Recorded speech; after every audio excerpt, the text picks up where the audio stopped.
Yo, what is up, team? Just gonna go over the last map, right, where we ran dive, a comp that we usually don't run. This is from Sunday's scrim a couple days back. So I know we were talking mainly about the concepts of splitting the attention of the enemy team up, right, and creating like localized, 3D localized numbers advantage, right? I forgot to open up my Epic pen. 1 second. But for example, we want a tracer or sombra to come from one angle, right? And then they, by flanking or coming from a different angle, they enable something like a 3v6, not like a 3v2, for example, right? Like if the enemy backline is here, it's like their Moira and their Lucio is here, then ideally we want, say, our tracer to come from an angle, or maybe a sombra to come from inside this room. And then when our front line is here, right, then they can use their cooldowns to kind of just jump past the front line of the enemy team and then create something like, I don't know, a 4v2 with both of our DPS and both of our tanks, or maybe just a 3v2 with one of our tanks and our DPS. And that's what we're trying to execute with this comp, right? I mean, that this really is what a dive. This is simply the definition of a dive, just looking at it from a little bit of a different perspective, right? So let's go right into what we do. So immediately we should recognize, or the moment we scout out the enemy team, right, we should recognize that they're running 6-man. Run Moira. Okay, so we see them Moira by now. So first of all, let's consider what 6-man's win condition is, right? 6-man is always going to be better at a close range, right? These two supports, the Lucio and the Moira, are going to be better up close in your face at melee ranges. But Brig and Ana are better from distance, right? They're going to be over here, and they're better from distance. So what we don't, the last thing we want to give red team is Reaper, Moira, Lucio in our face, right? We don't want to give them a brawl because they just have the better brawl comp. Like, we're never going to beat a Reaper close range. So what we want to be doing instead is taking out their backline before that can happen, right? Usually, the most killable person on 6-man is going to be the Lucio. So usually you're going to be looking for something Lucio. If you can catch the Moira out without a fade, obviously you want to go for the Moira. But generally speaking, none of these 4 people, none of their front line is going to die. Like, these people are not going to die because either the supports are supporting them, or, Matrix, Shift, Translocator, all those abilities. Okay, but let's see what we go for instead. First thing I would like to point out is that our Sombra is out in Narnia. We don't want our Sombra to be this far away when we know that the rest of our team is crossing the bridge. What I'd rather you have done is pass through here and hack this mega pack, or just, you can have your Translocator like somewhere right here, right, and then shoot from this doorway or something, or maybe even this doorway, and then you can translocate back to here, which is still with your entire team, right? So where Stuart is, where you are right now, that it's simply too far away. You're gonna come to the fight late, and you're also just spending so much downtime running around the map. And this compounds into what should be a lost fight, really. Let's take this slowly. So we really don't want to be walking. We want to be playing really slow until our Sombra is ready to come and engage with us, right? But if Stuart had just gone into this house on the right side, we'd have been ready to engage by this point. And again, this is like a very close to brawl situation, right? All red team has to do is have their Lucio M speed, and they will kill you. They will murder you because we're literally in a 65. We are just straight up, right, in a 65 situation. We have 5 people here, and they have 6 people here. And Stuart is a 1. So this is why the fight should have been lost. Okay. We should have just lost at this point, like at this moment. Except red team is slow to engage. which is why we have a lifeline here. We have an opportunity. So just playing slow, playing slow, playing slow. Now they're starting to move in, and Stuart still isn't here, right? And they've even found the hack on Jake. Ari is also pushed up way too far. I don't know why. I keep pressing the wrong button. I don't know why Ari is like you're not old Brigitte, right? Brigitte is pretty immortal, but not when you decide to face tank a Reaper and they're like their entire front line. You're like pushed up just as much as Jake is right here, right? And so Ari will be the first pick for sure. You still want to be playing together with Alex. You have your packs for a reason. Like we play Brig not just because she's a great bodyguard for Ana, but because she can pack people from a long distance and heal them while staying close to the Ana. That is why we play Brig. So we're taking the fight 6v5 or 5v6 in this case. We also miss a bash. Yeah, so now they've surrounded us, right? They've even gotten in this position. We've just been slow to engage, and we've just been sitting here doing nothing. So now their team has us surrounded like this, and Aryu is here, Jake is here, and this is giga fucked. Like we should have no. This is a lost. This should be a lost fight at this point.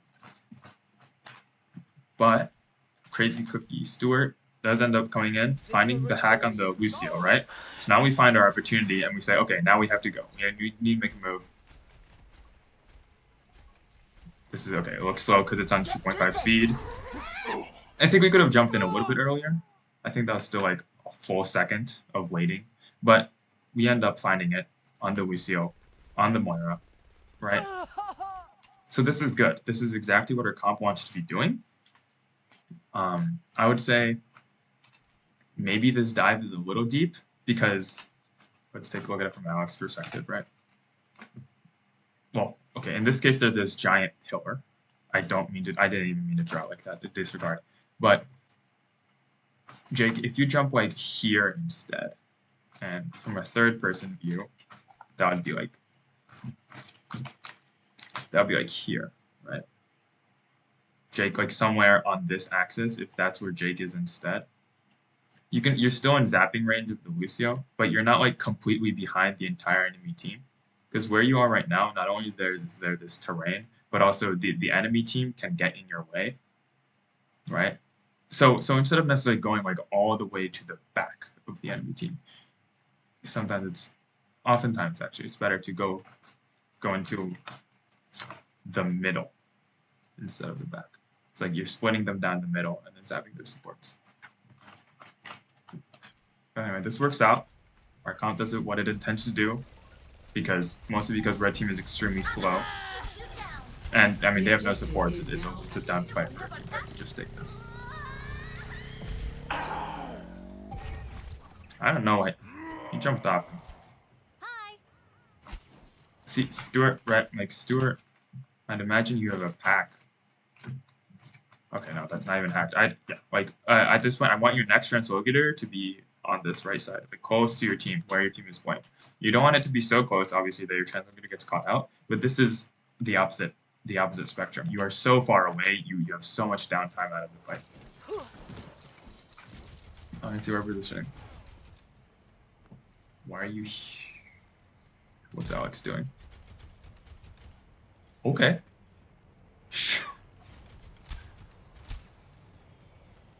Okay, and now I want you to be rotating. Like, okay, they're going all the way this way, so I guess it's fine. But like, I don't know what we're trying to do here at this point. Okay, yeah, okay, we start rotating. So here, it's clear to me that Jake is looking for a jump, but we go once they've completely jumped, right?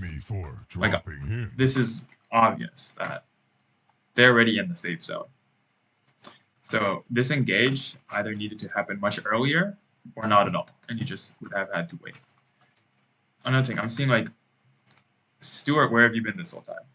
Dante is close, sort of, to being with their monkey, but like both of you guys are far away from this monkey. So basically this is a communication issue, right? Like we don't seem to be certain whether or not we want to take the engage here, even though we had so much time because they were taking all this time to rotate from here to here, right? We need to take advantage of this time that they take to rotate and discuss whether or not we are going to actually engage right here with the nano or not. Because clearly, none of our front line, right? Neither our monkey, nor our tracer, nor our sombra are ready to engage here. So this is a wasted nano. This is just a waste of ult. And Jake might even die here because he's about to go into a room alone. Feeling powerful. I want to really go in depth with this map. So we'll just take a look at like what our DPS look like. Where are you guys positioned? Okay, so like Stuart is in a spot ready to engage. Dante even is pretty ready to engage.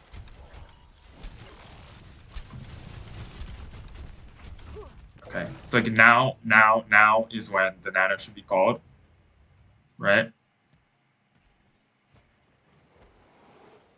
Okay, yeah, it's just way too late. Just way too late.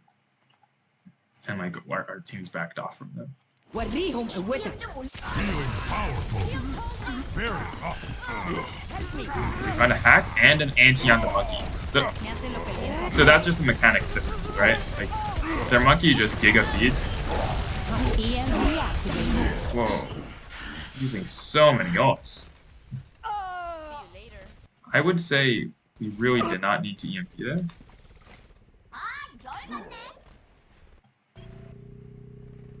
Let's see, where are you?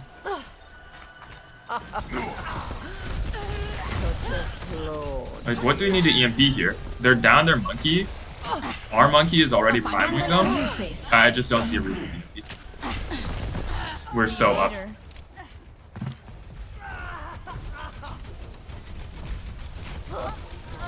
So, like, that's another reason why I want to say we still haven't completely grasped what this comp is trying to do, I guess. Again, we hack the monkey, or the monkey lets himself get hacked, his team lets him get hacked, and his team lets him get antied in this small room, right? While he's like right here.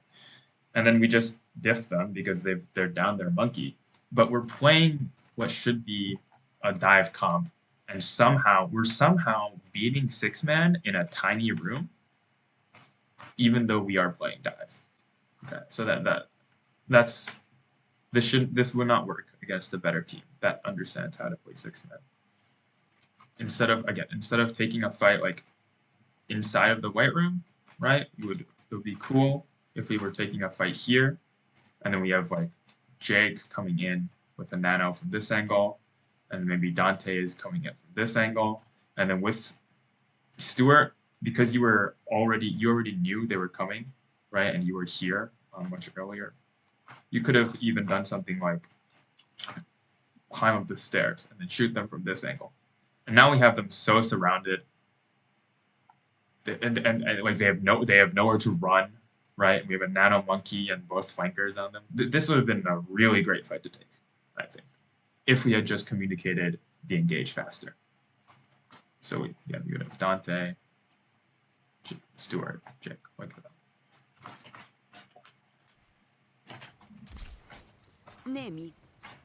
How do you keep sleeping people in spawn? Okay. So okay. We're just waiting. Okay, so now we see them rotating, right? Again, like I just think, well, okay, we don't have nano and we don't have primal, so actually I wouldn't take an engage here anymore. We don't have EMP either. If we had, I would say if we had either nano or EMP, we could have maybe taken another fight here, but we don't, so that's okay. It's good that you guys wait. The D.Va's hacked. Okay. Here you go. Oh my god. Okay, we hit an anti, we hit a pulse. The Reaper fails to use his shift cooldown? Yeah. I wouldn't have engaged there. The reason being, again, we don't have our ults. We don't have Primal or Nano. What should have happened to Jake is that the moment he dived in here, he should have just gotten killed. Okay, well, let's rewind that.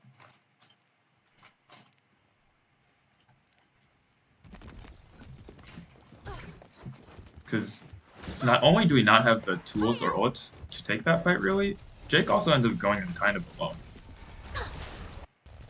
Oh, what the heck? Oops.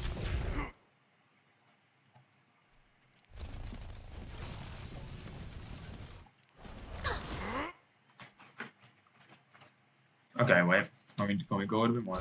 Give a chance. Okay, so we have Jake and Dante, and I don't know why Nick is coming in from this angle, how that happened. But okay, we have like 2 people, and Stewart is kind of playing too far back for his gun to be very useful. So we have like 2.5 people here. Why isn't the enemy turning, right? Like the way they rotate also is in such a conga line, right? It's like boom, boom, boom. And it was even worse when they were back here.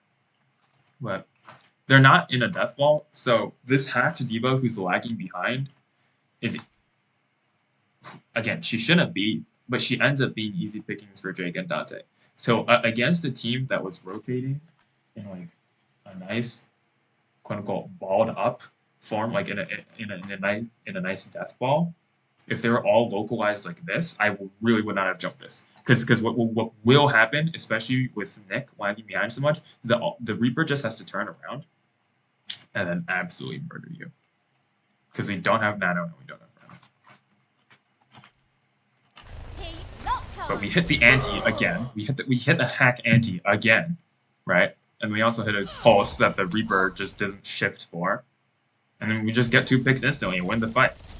It's really insane that what's happening. And then they commit. What?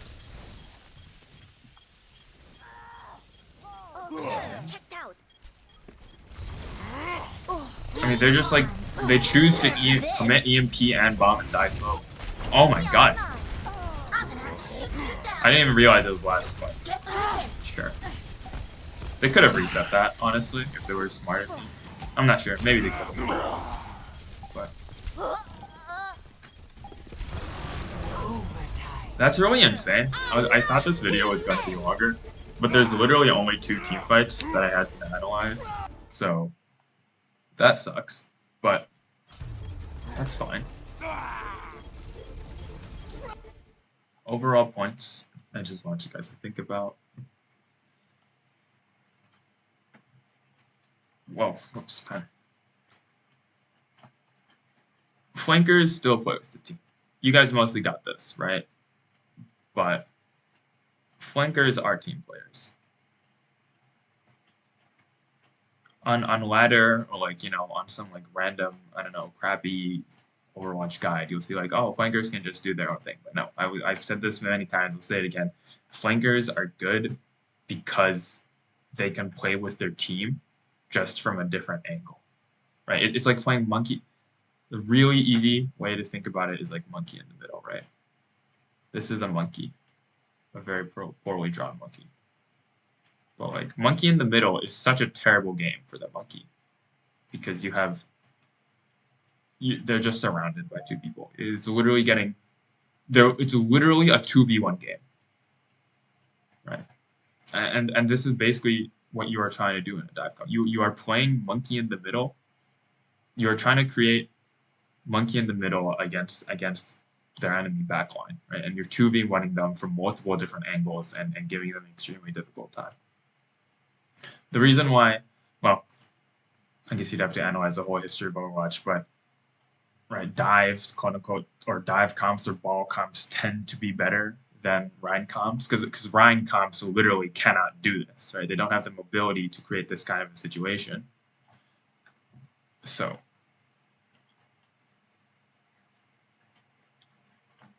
as an extension of flankers are team players, right? We don't want our flankers to be off in Narnia away from our front line, right? Like we don't want our flankers to be all the way over here. We want them to be close, just coming in for a different angle. Okay.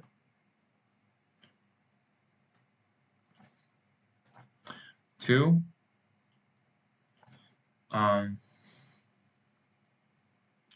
Don't give the enemy team what they want, I guess. Win con versus win con, I guess, is how I would put this. If you recognize that your enemy team is the enemy team is 6-man, you don't want to be up close like this, right? You don't want to be like tanking them at melee range.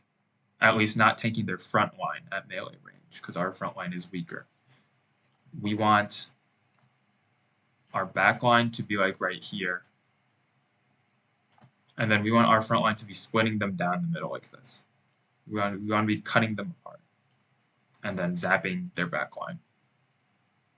Right? We don't want our front lines to be colliding, because 6-man is literally just a collide front line, collide your front line into your opponent type of comp.